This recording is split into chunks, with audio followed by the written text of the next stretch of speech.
Hello students, Unit 4 Fabric and Apparel, Chapter 12 को continue करते हुए इसका पार्ट 2 है फैशन डिजाइन और व्यापार।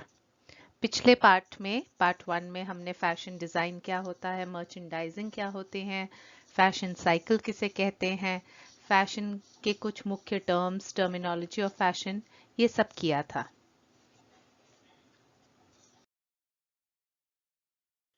इस वीडियो में हम रोल ऑफ मर्चेंडाइजर यानी फैशन व्यापारियों की भूमिका को जानेंगे। फैशन व्यापार का तात्पर्य उन क्रियाओं से है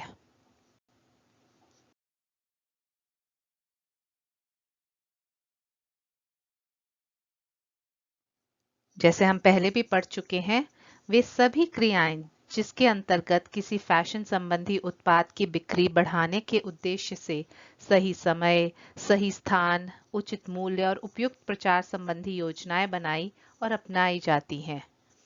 यदि योजना बनाते समय इन सभी स्थितियों का ध्यान रखा जाए तो निश्चित ही एक अधिक लाभ कमाया जा सकता है।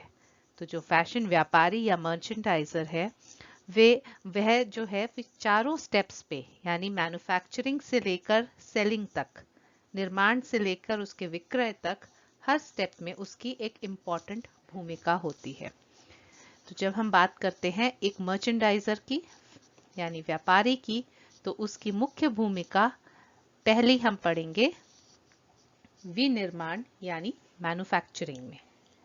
फैशन व्यापारी किसी एक परिधान को बनाने में विभिन्न प्रकार के कपड़ों में से सबसे उपयुक्त कपड़े का चयन करने के लिए बहुत सोच समझकर निर्णय लेते हैं।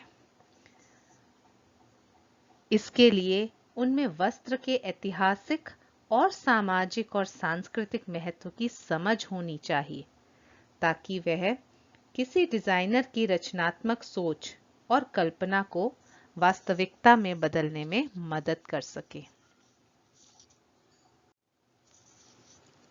इसका अर्थ है कि उस व्यापारी में हिस्टोरिकल और सोशो कल्चरल अंडरस्टैंडिंग होती है कपड़ों की, और उसको बहुत सारे इनपुट्स डालने पड़ते हैं एक कपड़े को एक डिजाइनर के थॉट्स को प्रोसेस करने में, उसको बनाने में, ताकि वो ऐसी चीज बने जो आसानी से और ज्यादा से ज्यादा बिक सके।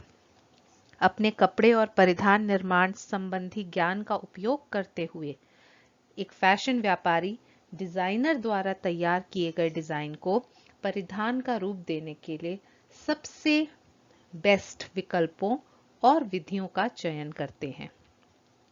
चयन करते समय वे परिधान के मूल्य और लक्षित बाजार जैसी बातों का भी विशेष रूप से ध्यान रखते हैं।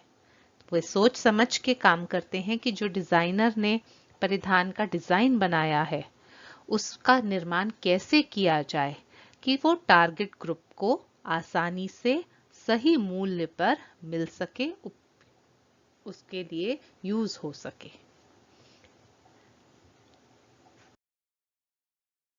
फैशन व्यापारियों का अगला काम होता है क्रय के समय उनका रोल यानी उनकी भूमिका खरीदारी में, क्रय में। जब एक व्यापारी फैशन की सामग्री दुकानों में रखने के लिए खरीदता है, क्रय फैशन व्यापार का हिस्सा बन जाता है। तो फैशन संबंधी विभिन्न उत्पादों के क्रय में फैशन व्यापारी की बहुत बड़ी भूमिका होती है।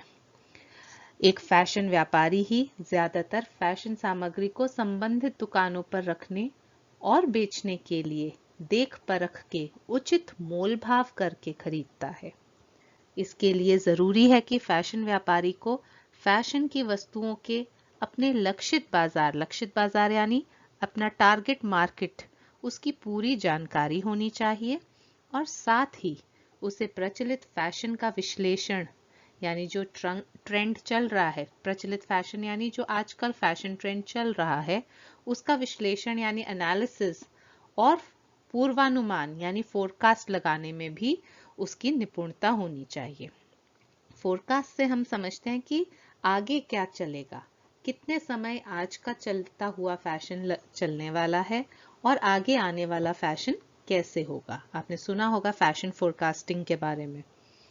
तो फैशन व्यापारी में इन सभी कौशलों के होने से वह ज्यादा संतुलित ऑर्डर दे सकता है। जब एक फैशन व्यापारी किसी डिजाइनर के साथ मिलकर कार्य कर रहा हो तो वह डिजाइनर को अपने वस्त्र और वस्त्र निर्माण विधियों संबंधी ज्ञान द्वारा भी काफी सहायता प्रदान करता है।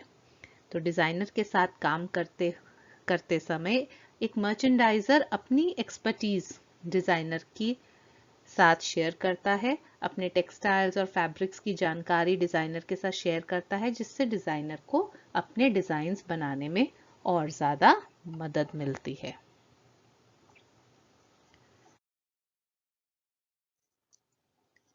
अब फैशन मर्चेंडाइजर की भूमिका संवर्धन में, यानी किसी भी चीज की गारमेंट की प्रमोशन में, promoting of any designer product.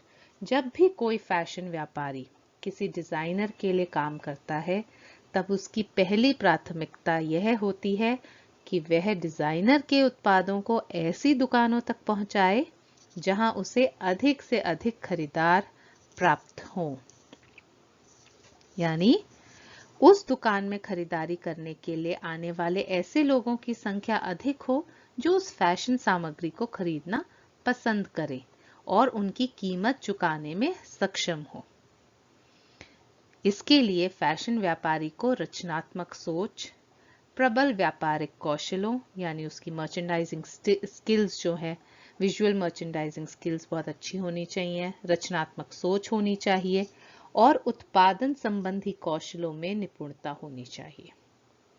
अधिकतर फैशन व्यापारी डिजाइनर द्वारा तैयार परिधानों को फैशन शोज द्वारा बढ़ावा देते हैं। तो डिजाइनर्स जो ड्रेसेस बनाते हैं उनको फैशन शोज, आप देख रहे हो, आपने टीवी में भी देखा होगा कई बार, फैशन शोज के माध्यम से एक डिजाइनर की कल्पना की हुई गारमेंट्स जब बन के तैयार होते हैं तो फैशन शोज के माध्यम द्वारा उसे प्रदर्शित किया जाता है। इन फैशन शोज में डिजाइनर की रचनाओं को दर्शक के सामने बड़े ही आकर्षक ढंग से प्रस्तुत किया जाता है ताकि अधिक से अधिक लोग वह फैशन सामग्री खरीदना चाहें।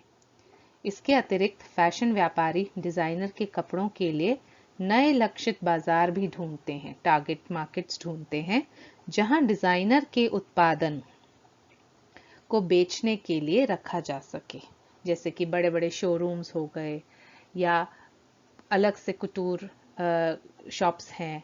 उस तरह से कहां पर उस टारगेट मार्केट को हिट किया जाए जहां पर वो गारमेंट उसके डिजाइनर्स के बिक सकते हैं, तो उनका लक्षित जो मार्केट है उसको सोचते हैं और उन दुकानों के आइडेंटिफिकेशन करते हैं जहां पर उनकी सेल्स ज्यादा से ज्यादा हो सकती है। फैशन मर्चेंडाइजिंग की भूमिका इम्पॉर्टेंट है उसकी सेलिंग में भी, यानी जो आपकी व्यापारी है वो ये भी देखता है कि जो हमारे डिजाइनर ने गारमेंट्स बनाए हैं वो बिके भी, सिर्फ शोरूम तक आके पड़े ना रहे। तो विक्रय या सेलिंग में फैशन सामग्री को बेचना फैशन व्यापारी का अंतिम पर संभवतः बहुत इंपॉर्टेंट, सबसे महत्वपूर्ण कार्य होता है। हर वो फैशन व्यापारी जो किसी न किसी डिजाइनर के साथ काम करता है, दुकानों पर उस डिजाइनर द्वारा बनाए गए फैशन उत्पादों बेचने के लिए उत्तरदायी होता है और दुकानदार आगे वह उत्पाद ग्राहकों को बेच देता है। इसके लिए भी व्यापारी को फोरकास्टिंग करनी पड़ती है, तो पूर्वानुमान लगाने में कुशलता होनी चाहिए और बाजार की प्रवृत्ति का संपूर्ण ज्ञान होना चाहिए कि उस एरिया में, उस मार्केट में किस प्रकार के लोग रहते हैं, किस तरह से वे आके खरीदेंगे वो चीज, ताकि वह समय रहते वस्तुओं के दोबारा उत्पादन की अनुशंसा कर सके। कोई चीज डिमांड में है तो ज्यादा बिक रही है तो उसके और प्रोडक्शन के लिए वो काम कर सकता है। इसके अतिरिक्त व्यापारी को सृजनात्मक सोच वाला भी होना चाहिए ताकि वह अपने उत्पादों को आकर्षक रूप में प्रस्तुत करने में सक्षम हो। दुकानों के बाहर किस तरह से प्रदर्शित किए जाते हैं गारमेंट्स, जो लोगों को अट्रैक्ट करते हैं उस दुकान में एंटर करने के लिए। एक बार देखने में क्या हर्ष है, और देखते ही देखते अगर पसंद आ जाता है तो लोग खरीद भी लेते हैं। हैंगर्स में कैसे डिपिक्ट हो रहे हैं कपड़े, या किस तरह से उन्हें क्रोकीज पे लगाया जाता है, डमीज पे लगाया जाता है। तो उत्पादों को आकर्षक रूप में प्रस्तुत करने के लिए भी दुकानदार को सुझाव दे सकता है। यदि फैशन व्यापारी किसी रिटेल शॉप के लिए काम करता है तो वस्तुओं को खरीदना और उन्हें दुकान में आकर्षक ढंग से सजाना भी उसी का उत्तरदायित्व होता है।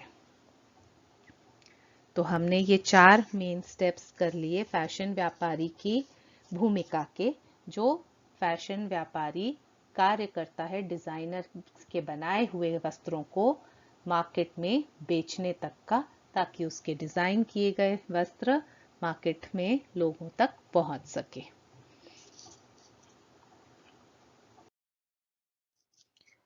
अब हम देखेंगे फैशन उद्योग में व्यापार के कितने स्तर होते हैं, यानी लेवल्स ऑफ मर्चेंडाइजिंग। तो फैशन की बात जब हम करते हैं तो इस इंडस्ट्री में व्यापार करने के 3 लेवल्स हैं। इन तीनों के बारे में समझेंगे। पहला लेवल है खुदरा संगठन में व्यापारिक गतिविधियों का स्तर, यानी रिटेल लेवल मर्चेंडाइजिंग। वर्तमान समय के फैशन उद्योग में रिटेल लेवल पर फैशन व्यापार बहुत तेजी से उभर रहा है। इस स्तर पर व्यापार में डिजाइनर द्वारा बनाया गया उत्पाद उसके यहाँ से सीधा रिटेल दुकानों या शोरूम्स में भेज दिया जाता है, और फिर वहां से वह उत्पाद ग्राहकों के हाथ में पहुंचता है। इस प्रकार के व्यापार में केवल 2 पक्ष होते हैं, दुकानदार और डिजाइनर। ये दोनों आपस में व्यापारिक लेन देन करते हैं। डिजाइनर अपने प्रोडक्ट्स रिटेल लेवल मर्चेंडाइजिंग के लिए रिटेल लेवल पे दुकानदारों को डायरेक्टली देता है। इस स्तर के व्यापार में दुकानदार अक्सर उत्पादों का मूल्य काफी बढ़ा चढ़ा के बताते हैं, और फिर ग्राहक के साथ बार्गेनिंग करके, मोल भाव करके उसे अच्छे लाभ पर बेच देते हैं। सेकेंड लेवल है क्रय एजेंसी व्यापार में सामान, यानी बाइंग एजेंसी लेवल मर्चेंडाइजिंग। क्रय एजेंसी मुख्य रूप से वस्तुओं के क्रय के लिए परामर्श देती है। सरल शब्दों में कहें तो क्रय एजेंसी यानी बाइंग एजेंसीज अपने ग्राहकों के लिए सामान उपलब्ध कराने के कार्यालय के रूप में काम करती हैं।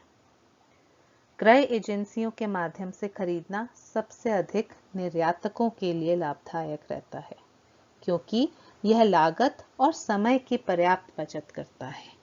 बहुत रीजनेबल पड़ता है इन बाइंग एजेंसीज के थ्रू परचेजिंग करना, खरीदना।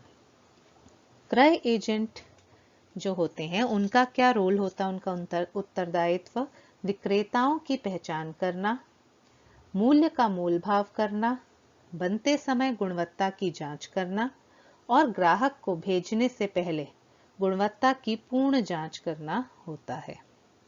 वे पूरी उत्पादन प्रक्रिया के दौरान क्वालिटी पर नियमित नियंत्रण रखते हैं। क्रय एजेंसी एक प्रकार से अपने ग्राहकों को सही रेट्स पर, उचित मूल्य पर बेहतर से बेहतर क्वालिटी के उत्पाद दिलवाने में मदद करती है।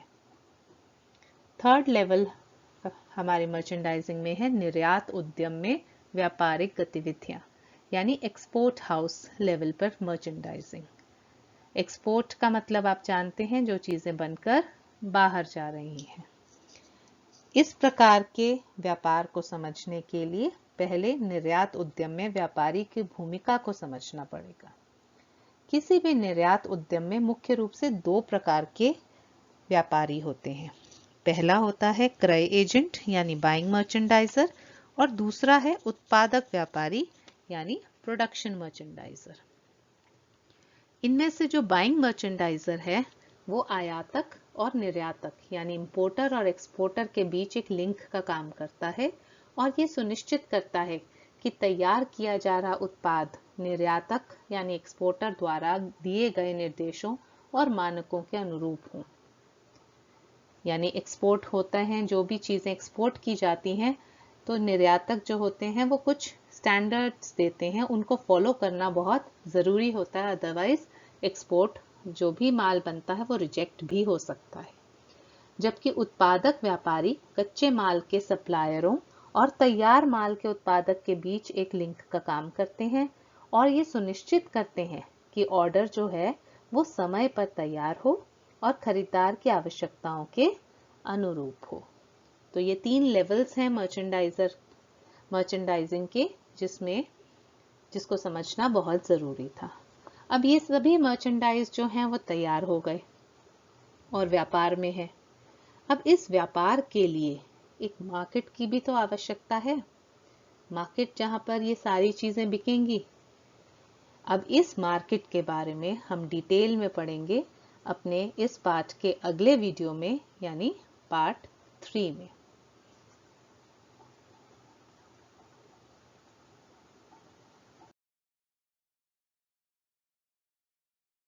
Thank you.